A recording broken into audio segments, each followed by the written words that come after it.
Hey, Calvary by the Sea Lutheran Church in Honolulu, Hawaii. It is good to see you face to face. This is Pastor Moses Barrios, pronouns él, him, he.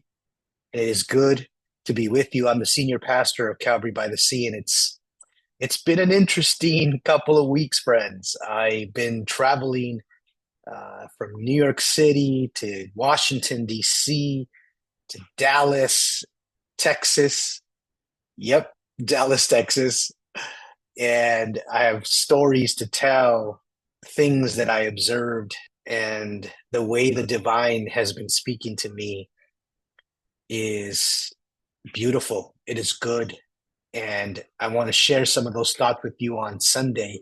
So watch out. It's been 3 weeks since I preached, and I have much to say.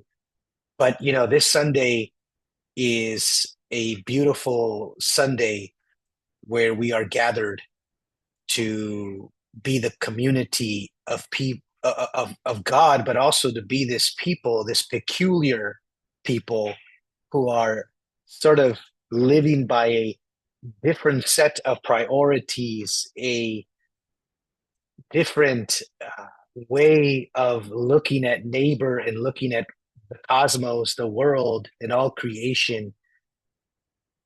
We are a pro neighbor community. Can I get an amen? And so this Sunday is beautiful. Join us at 10 a.m. But I also want to remind you that this Sunday after worship, we are converting our worship space into Advent and Christmas. I mean, can you believe it? Here we are. So if you can stay after worship on Sunday, that'd be great. There'll be lunch served at some point, about an hour in, but we just need help to put up Christmas trees and wreaths and ornaments and uh, garland and all kinds of stuff. So if you're able to stay on Sunday after worship, please do so. We would love your help. It would be so much easier to do it with many hands. So that's happening this Sunday, November 23rd, after worship. Now, November 30th is a fascinating Sunday as well, because that Sunday will be a stewardship Sunday. We will be consecrating. So I'm not sure, have you guys all received a card? It's called a stewardship card. And I'm going to pull it up here. It looks something like this. You see this? Yeah. So this is the stewardship card here. I think there's a little scissors here. You're supposed to tear this off. But the point is, this stewardship card is what we want to turn in on November 30th. And maybe you can make a copy or print it or bring it with you. And it's just the way we're going to steward our time, our talents, and our treasures for 2026. So we'd love for you to be a participant of it. Every offering, every stewardship act matters. And so if you're able to participate with us this year and be a player in the game, shall we say, then bring your card. We're going to pray for all the cards on Sunday. Now, you could also fill out this same stewardship card by following this QR code here. I don't know if you could see it. I'm going to try to put that really close there. Yeah. Maybe you could, you know, um, scan it with your phone. But that QR code there is how you could also do your stewardship card online. You could also go to our website, calvarybythesea.org, and you could find it there as well. So lots of ways to participate on November 30th as we bring together our stewardship for 2026. It's also the first Sunday of Advent, the 30th. And lastly, on that same Sunday, we will be having a volunteer appreciation Sunday. And so we're going to recognize all the people who volunteer in our community and who participate in many ways.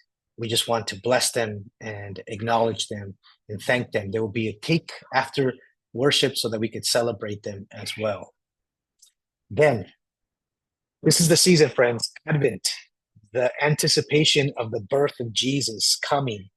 And we have these things called Advent Devotionals that happen on Wednesdays at 6 p.m. And there's only 3 of them this year. It's very short.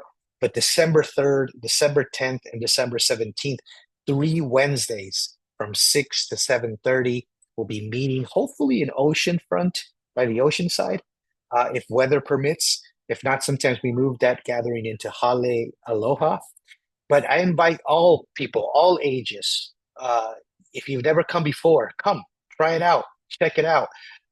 If for the children, for the to the teens, come be part of it because this is also a time that Addie and Anuhea use to prepare the annual Christmas kids Christmas pageant. So if you like to be part of that and sort of the retelling of the nativity story, you surely want to bring your kids to be part of that. So that starts December 3rd, 6 p.m. Wednesday. It's a real cool time. We have these devotionals that we follow. This year will be this is so what is this like premiere? This is what we're going to be. This is what this is, an Advent devotional. I'm reading it backwards here, but what do you fear? This is going to be the theme, and this is the devotional. And everybody will get a copy of this, so you can take home, read throughout the entire Advent season. And yeah, so this is going to be a wonderful thing. I'm teaching the first Wednesday, and then Grace will be preaching, and Alana will be preaching. I'm not preaching. I mean, it's like preaching, but teaching. Teaching. They'll be both teaching out of this Advent devotional. So lots of really cool things coming for Advent devotionals. And then it's this reminder that December 7th is second Sunday of Advent, but a very special Sunday. Have you considered baptism? We have this unique, beautiful space that is oceanfront that we get to baptize people in the ocean in front of our sanctuary. I don't know of many church, maybe the only church that does that. I don't know, but certainly I've never heard of it. But if you'd like to get baptized, please can you contact me, Moses at calvarybythesea.org.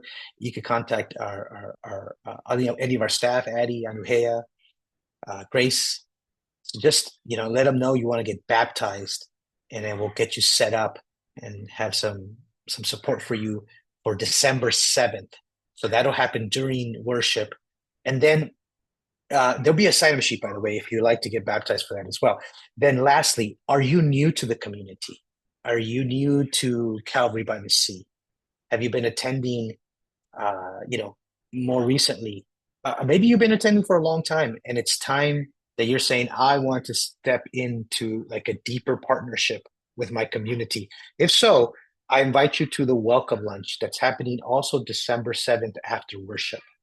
And so if you have time, if you're open to it, it's like an hour after worship. We have some food, we tell some stories. I kind of do a overview of kind of our congregation, our values, our mission, our vision, and our affiliation to the ELCA. If you don't know what the ELCA is, it's probably a good idea to just come learn, be part of all that.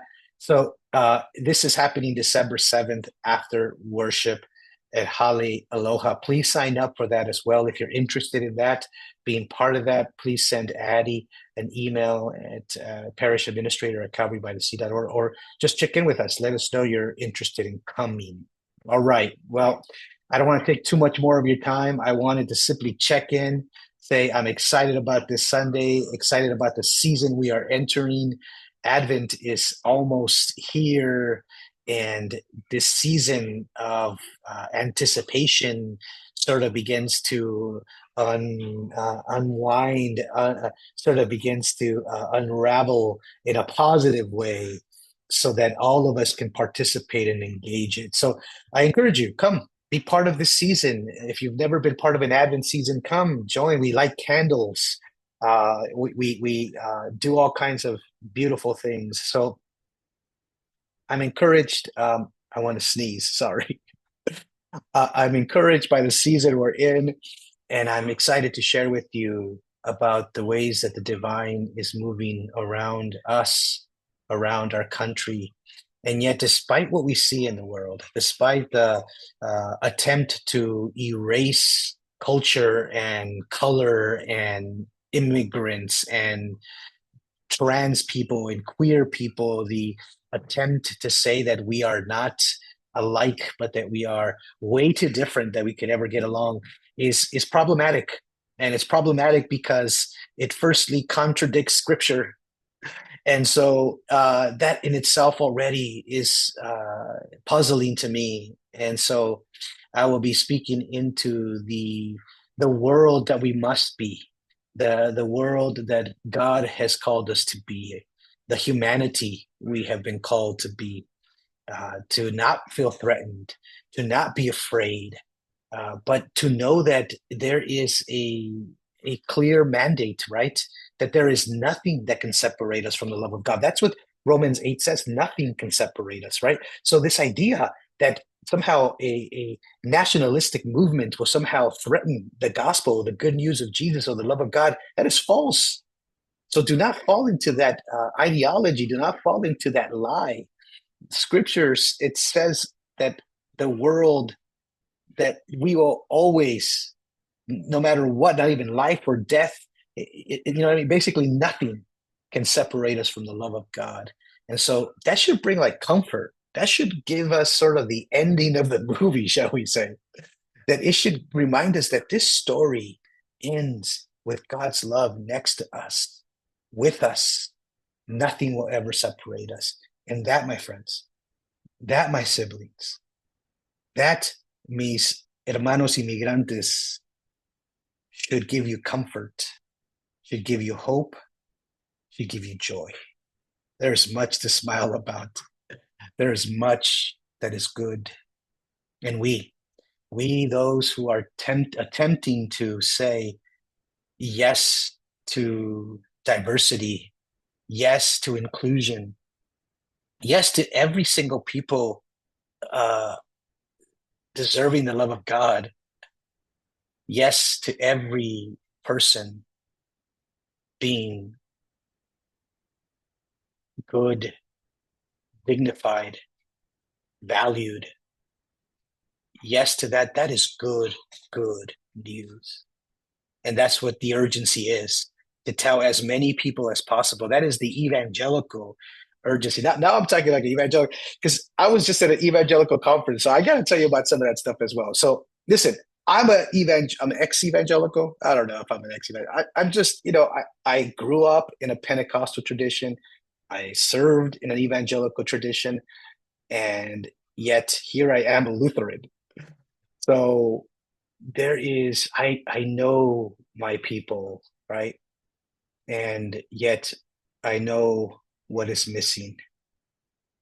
And I continue to work through that, sort of on this journey of understanding, just like you. I don't pretend to know it more than anyone else, other than I'm also walking that road with you and trying to figure things out. I pray for North Carolina, for my immigrant siblings there. I prayed for my immigrant siblings in Chicago, for my immigrant siblings all over the country, wherever they may be, that they would find freedom, they would find liberation, because isolation and hiding, that wasn't made for humans. So may we live in a hopeful world, that things are being healed and put back together. And may we together continue to walk this road towards a world that will always be loved by God, that will always be united to the love of God. For today, may you take deep breaths. May you smile. May you laugh. May you hug your children. May you kiss them. I can't, because they're so far in New York. But I send them messages, and I hope that that's as close as a hug and a kiss can come to them. But it's good. It's good. So blessings to you on this day. I hope to see you Sunday. Good times ahead. Much love. Much love. Take care.